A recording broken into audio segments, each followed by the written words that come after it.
बिस्मिल्लाहिर्रहमानिर्रहीम। अस्सलाम वालेकुम।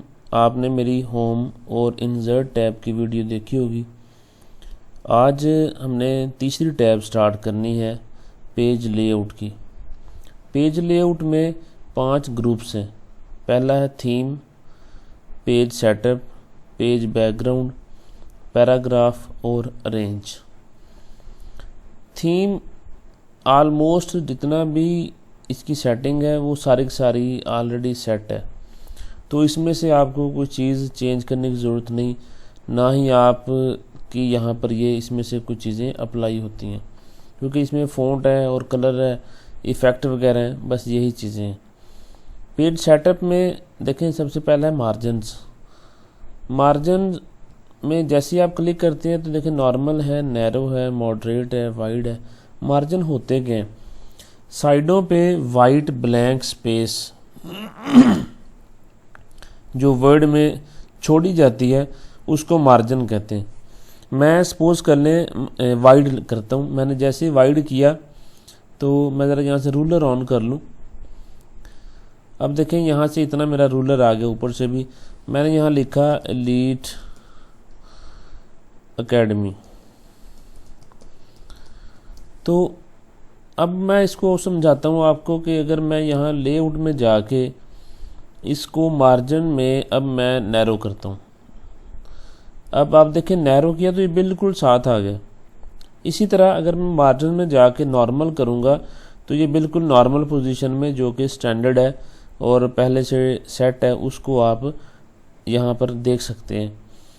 हम अगर इसको चेंज करना चाहें मार्जिन्स को, तो यहाँ से जाके आप इजीली मार्जिन्स को रूलर की मदद से सेट कर सकते हैं। जब आपका ये एरो 2 एरोज़ की शक्ल में आए तो लेफ़्ट बटन को दबाए रखें और उसको आप एडजस्ट कर लें जहाँ की करना चाह रहे हैं।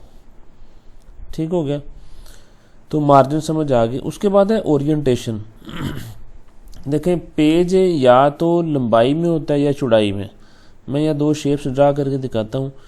एक ये ओरिएंटेशन है कि जैसे देखें ये पेज लंबाई में आएगा। एक ओरिएंटेशन है कि पेज चौड़ाई में आएगा। अगर आपको चौड़ाई में डाटा लिखना है, ये चौड़ाई में है, तो इसको हम कहते हैं कि ये पोर्ट्रेट है। जबकि इसकी अगर मैं बात करूं तो ये इसको लैंडस्केप कहते हैं। तो आप अपने पेज को उस हिसाब से रख सकते हैं कि पोर्ट्रेट रखना है कि लैंडस्केप, वो आप यहाँ से सेट कर सकते हैं अपनी ओरिएंटेशन में जाके। तो देखिए पोर्ट्रेट में थोड़ा लंबा पेज है, जबकि लैंडस्केप में चौड़ा है। ये बात समझ आ गई। उससे नेक्स्ट है size. Size means size of page के एक्चुअली ये क्यों सेट किया जाता है। नॉर्मली 2 साइज़ चलते हैं, एक को A4 कहते हैं, ये जो छोटा पेज होता है, और एक लीगल है। अब अगर आपके जो वर्ड का पेज है और जो प्रिंटर का पेज है उसमें अगर मिसमैच आ जाए तो आपका डाटा आगे पीछे हो सकता है। सपोज कर लें यहाँ आपने पेज लीगल लगा दिया और प्रिंटर में आपका पेज A4 है, तो यहाँ से सारा डाटा उस पर प्रिंट नहीं होगा क्योंकि वहाँ छोटा पेज लगा हुआ है। तो इस वजह से यहाँ का पेज और जो प्रिंटर का पेज जिसमें से आपने प्रिंट निकालना है उनमें मिसमैच नहीं होना चाहिए। तो वो ओरिएंटेशन साइज़ में जाके आप यहाँ से अगर A4 करेंगे तो वहाँ भी A4 है, तो फिर आपका जो यहाँ नज़र आ रहा है वो प्रिंट होगा। इसको कंप्यूटर में कहते हैं what you see is what you get. अगली बात आती है, ऑप्शन है जी नेक्स्ट कॉलम का। कॉलम क्या करता है? आपके डाटा को 1 कॉलम, 2 कॉलम, 3 कॉलम्स में अगर आपने करना है। मैं लेट सपोज यहाँ पर कुछ नाम लिख देता हूँ। मैंने लेट से लिखा अली, उस्मान, रज़ा, कमर, मुनीब, समर, लेट से।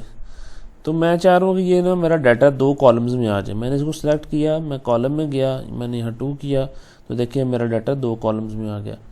इसी तरह अगर मैं यहाँ से 3 कॉलम करूँगा तो अब मेरा डाटा 3 कॉलम्स में आ गया। तो इस तरह आप कॉलम्स को एडजस्ट कर सकते हैं। इससे ज़्यादा भी हो सकते हैं, आप मोर कॉलम्स में आ जाएँ तो यहाँ से आप कॉलम ज़्यादा भी कर सकते हैं। कॉलम की विड्थ कितनी रखनी है, स्पेस कितनी रखनी है, फिर ये राइट टू लेफ़्ट हो, तो जो लाइन उनके दरमियान हो, तो वो ये यहाँ से आप सेटिंग इनकी कर सकते हैं। तो ये आपको बात समझ आ गई। फिर उसके बाद आता है ब्रेक।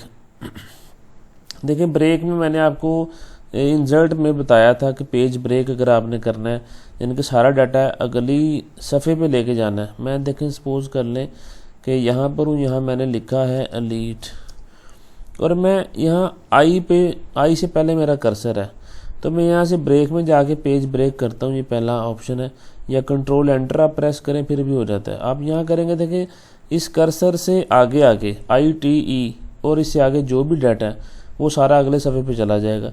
मैं ऐसे कंट्रोल एंटर प्रेस करता हूँ, देखिए ITE और ये नीचे जो शेप्स मैंने समझाने के लिए लगाई थी वो सारी अगले सफ़े पे आ गई। तो इस तरह करके आपका ये जो ब्रेक का ऑप्शन है वो यहाँ इस तरह से काम करता है। उसके बाद है लाइन नंबर्स। अगर आपने ये देखना है कि मैंने इस वर्ड की डॉक्यूमेंट में कितनी लाइनें लगा दी हैं, तो आप लाइन नंबर पे क्लिक करते हैं। मैं कंटिन्यूस कर देता हूँ, तो यहाँ से मैं एक नई फाइल खोलता हूँ। यहाँ से आपको मैं लाइन नंबर का ऑप्शन ऑन करके दिखाता हूँ।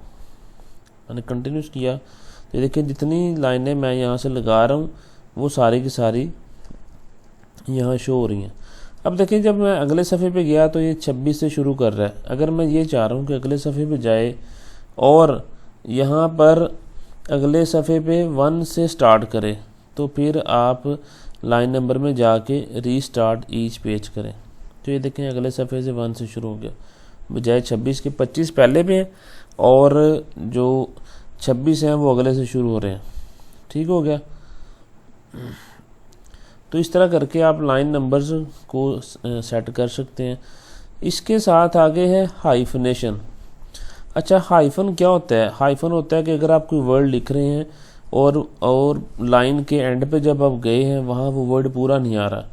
फॉर एग्जांपल मैं यहाँ जुमला एक लिख देता हूँ कि he lives in Pakistan,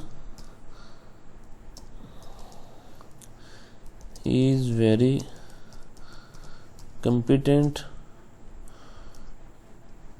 and hard working. अब देखिए मैं हार्ड वर्किंग का HARD लिखा, जैसे मैंने D लिखा वो उसने क्या किया कि सारा वर्ड मेरा आगे शिफ्ट कर दिया। तो मैं ज़रा यहाँ से एंड भी ख़त्म कर देता हूँ। इसके 2-3 वर्ड मैं थोड़ा सा इसका साइज छोटा करूँ, कंट्रोल मीडियम ब्रैकेट स्टार्ट से और थोड़ा सा कंट्रोल मीडियम ब्रैकेट क्लोज से साइज़ बड़ा। तो हार्ड वर्किंग देखिए मैं लिखने लगा हूँ, हार्ड तक तो और WO तक तो वर्ड ठीक लिखा जा रहा है। ठीक है, तो WR लिखूँगा तो जैसे ही ये अगली लाइन पे इसने शिफ्ट कर दिया। तो क्या ये ऐसा हो कि ये जो बाकी लफ्ज़ हैं वो जो रिमेनिंग करैक्टर्स हैं वो सिर्फ अगली लाइन पे जाएं, तो इसको बोलते हैं हाइफनेट करना, हाइफनेशन इसी को कहते हैं। मैं यहाँ से हाइफनेशन में जाके ऑटोमेटिक करता हूँ। अब मैं वर्किंग देखिए लिखता हूँ WORKING। अब आपको यहाँ नज़र आ रहा है कि हार्ड के बाद उसने हाइफन लगाई, बकाया रिमेनिंग करैक्टर्स अगली लाइन पे शिफ्ट कर दिए। तो इस तरह करके ये हाइफनेशन यहाँ पर काम करती है। मिसाल के तौर पे मैं यहाँ पर एक वर्ड लिखना चाह रहा हूँ इस्लामाबाद। ये देखें इस्लामाबाद लिखा तो यहाँ भी हाइफनेशन थी, उसने रिमेनिंग करैक्टर्स आगे शिफ्ट कर दिए, बाकी उसने यहाँ पर जो बचते हैं वो लिख दिए। तो ये मेरे ख्याल से हाइफनेशन अब आपको समझ आ गई। उसके बाद नेक्स्ट है जी वाटरमार्क। वाटरमार्क क्या होता है? डॉक्यूमेंट की बैक पे जो चीज़ लगती है उसको वाटरमार्क कहते हैं। मैं यहाँ वाटरमार्क पे गया तो यहाँ से मुझे काफ़ी ऑप्शंस हैं वाटरमार्क की। मैं लेट से ये वाली ले लेता हूँ। जैसे मैंने ये लगाई तो मेरे डॉक्यूमेंट पे देखें ये बैक पे आपको नज़र आ रहा है कॉन्फिडेंशियल लिखा गया। अगर आप चाह रहे हैं कि ये जो कॉन्फिडेंशियल है ये मेरी मर्ज़ी के मुताबिक हो तो कस्टम वाटरमार्क में आप आ जाएँ। यहाँ पर आपने कस्टमाइज़ कर लेना है अपने हिसाब से। मैंने सपोज़ करें यहाँ पर लिखना था पाकिस्तान। इसका फ़ॉन्ट किस तरह का होगा आप यहाँ से फ़ॉन्ट सेट कर सकते हैं। मैं कहता हूँ टाइम्स न्यू रोमन हो जाए। फिर साइज़ उसका कितना रखना है, मैं यहाँ से साइज़ भी इसका सिलेक्ट कर सकता हूँ। मैं 120 कर देता हूँ। और कलर क्या रखना है, मैं कहता हूँ सपोज़ करें रेड कर दे। ठीक है, डायगोनल लगाना है, ये कोने में जो लगा हुआ है, या चौड़ा लगाना है हॉरिजॉन्टल। मैं हॉरिजॉन्टल करके दिखाता हूँ। अप्लाई किया तो अब ये देखें मेरे पास पाकिस्तान यहाँ। अब ये जितने भी आप डॉक्यूमेंट लगाएंगे, सॉरी इसमें पेज लगाएंगे, उन सब पेजेस में लगा होगा। मैं कंट्रोल एंटर करके यहाँ पेज मेरे 6 हो गए, इन 6 के 6 पेजेस पे देखें ये लगा हुआ है। तो इस तरह करके आप टेक्स्ट को एज ए वाटर मार्क लगा सकते हैं। अगर आपको वाटर मार्क टेक्स्ट नहीं लगाना तो आप कस्टम में आए, मैं चाह रहा हूँ कोई पिक्चर लग जाए, तो ये देखें यहाँ पिक्चर वाटर मार्क का ऑप्शन है, यहाँ जाएं, सेलेक्ट पिक्चर करें। मैं कह रहा हूँ कि पिक्चर कहाँ पड़ी है, मैं पिक्चर पे गया, मैंने कहा जी ये picture as a water mark लग जाए, इंसर्ट किया। जैसे मैंने अप्लाई किया अब ये ऑटोमेटिकली देखिए पिक्चर जो है वो एज ए वाटर मार्क पीछे आपको नज़र आ रही है, वो लग गई है। ठीक है जी, इस तरह करके वाटर मार्क आप एडजस्ट कर सकते हैं। इस तरह का नहीं लगाना तो एक तो ऑप्शन ये रिमूव वाटर मार्क कर दें, या कस्टम में आके आप यह नो वाटर मार्क करके अप्लाई करें, तो तब भी वाटर मार्क जो है वो आपका ख़त्म हो जाएगा। देखिए ख़त्म हो गया। आगे बढ़ते हैं जी, पेज कलर। पेज का कलर अगर आपको करना है तो यहाँ से आप देखें जाएं, आपका पेज उस तरह का कलर हो जाएगा। अगर नहीं करना, नो कलर है, मोर कलर्स भी हैं। आगे फिल इफेक्ट में आएँ, यहाँ जाके आप देखें टेक्सचर से फिल करना है तो टेक्सचर से फिल हो जाएगा। मैं कहता हूँ इस तरह का फिल कर दे, तो ये टेक्सचर मैंने लगा दिया, ओके करूँगा तो मेरा इसी टेक्सचर से फिल हो जाएगा। इसी तरह यहाँ से मैं आपको 2-3 और चेक करवा देता हूँ। फिल इफेक्ट्स में आके आप यहाँ से ये वाला टेक्सचर लगाना चाह रहे हैं, अदर टेक्सचर में भी आप आ जाएंगे, आपको मिल जाएंगे। मैंने ओके किया तो देखें इसी टेक्सचर से मेरा पूरा डॉक्यूमेंट फिल हो गया। इसी तरह अगर मैं नहीं करना तो मैं नो कलर पे आऊँगा। खैर फिल इफेक्ट में एक और ऑप्शन है पैटर्न, ये पैटर्न भी डिफरेंट है, आप इससे भी कर सकते हैं। पिक्चर पे जाएंगे तो सिलेक्ट पिक्चर करें, पिक्चर कहाँ पड़ी है, मैं कह रहा हूँ कि ये जो मेरे पास पिक्चर्स है इसमें से ये पिक्चर यहाँ लग जाए, इंसर्ट करें, तो मैंने ये ओके करना है और ये मेरा इस पिक्चर के साथ पूरे के पूरे पेजेस जो हैं वो फिल हो जाएंगे। देखें ये सारी पिक्चर यहाँ एज ए पेज का कलर लग गया। मैं अगर यहाँ ख़त्म करना है, यहाँ गया तो नो कलर पे गया तो मेरा पेज अब बिल्कुल ब्लैंक हो गया। आगे बढ़ते हैं जी, पेज का बॉर्डर। आप यहाँ क्लिक करें, यहाँ से आप बॉर्डर सेट कर सकते हैं। मैं यहाँ से स्टाइल ले लेता हूँ, सपोज करें ये वाला, और ओके करता हूँ। देखिए मेरा यहाँ बॉर्डर लग गया पूरी डॉक्यूमेंट पे।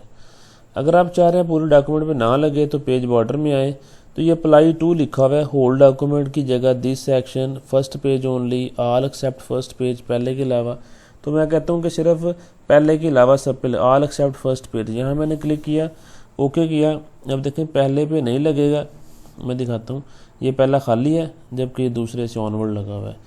अगर आप ये चाह रहे हैं कि जो मैंने बॉर्डर लगाया ये इसका कलर चेंज हो, मैं सपोज करने कहता हूँ यहाँ से रेड कलर हो जाए, फिर पावर इसकी सॉरी पॉइंट्स बताता हूँ, विड्थ में जाकर मैं कहता हूँ 6 पॉइंट्स हो जाए, तो मैं ओके करता हूँ। अब देखिएगा रेड और 6 पॉइंट्स का हो गया।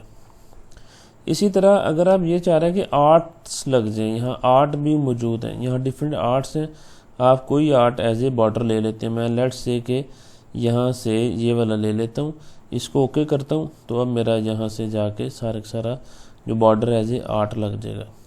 ठीक है जी, तो ये यहाँ से आपको मेरे ख्याल से चीज़ें क्लियर हो चुकी होंगी।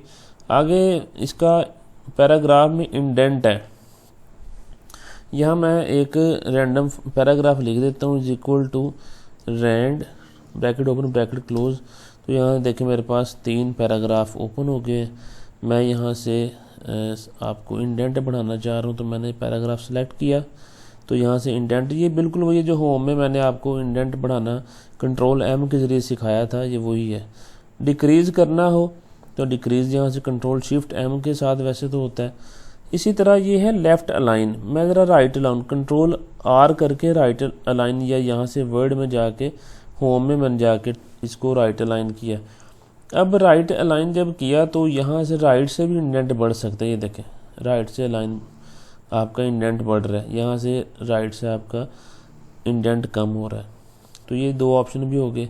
इसी तरह स्पेस है कि पैराग्राफ से पहले हो या बाद में। देखिए मैं पहले की यहाँ से आपको सिखाता हूँ, ये मैंने जब बिफोर किया तो यहाँ से मेरी स्पेस बढ़ रही है पैराग्राफ की। इसी तरह अगर आफ्टर करूँगा तो आफ्टर यहाँ जैसे मैं गया, देखें पैराग्राफ के बाद स्पेस बढ़ रही है। तो बिफ़ोर और आफ्टर की 2 कमांड्स आप इस्तेमाल कर सकते हैं। इसी तरह ये अरेंज है, ये बिल्कुल हूबहू वही है जो मैंने यहाँ आपको इंसर्ट में जब एक पिक्चर हमने लगाई थी तो उस पिक्चर को लगाने से जो आया था, उसको ब्रिंग टू फ्रंट किया था, सेंड टू बैक किया था, उसकी पोजीशन सेट की थी, टेक्स्ट को रैप किया था, अलाइनमेंट उसकी की थी, रोटेट भी किया था, ये सारा कुछ बिल्कुल वही है। तो मैं उम्मीद करता हूँ अब आपको चीज़ें समझ आ रही होंगी। अगर आपका कोर्स ठीक नहीं चल रहा, कोई प्रॉब्लम है, तो आप मुझसे पूछ सकते हैं कमेंट करके। वीडियो अच्छी लगी हो तो इसको लाइक करें, अपने दोस्तों को शेयर करें, चैनल को सब्सक्राइब भी करें। इंशाल्लाह हमने सारे का सारा जो कंप्यूटर कोर्स है बिल्कुल आपको इसी तरह से करवाना है ताकि आप लोगों की लर्निंग जो वो इसी तरह बढ़ती रहे। Thank you so much.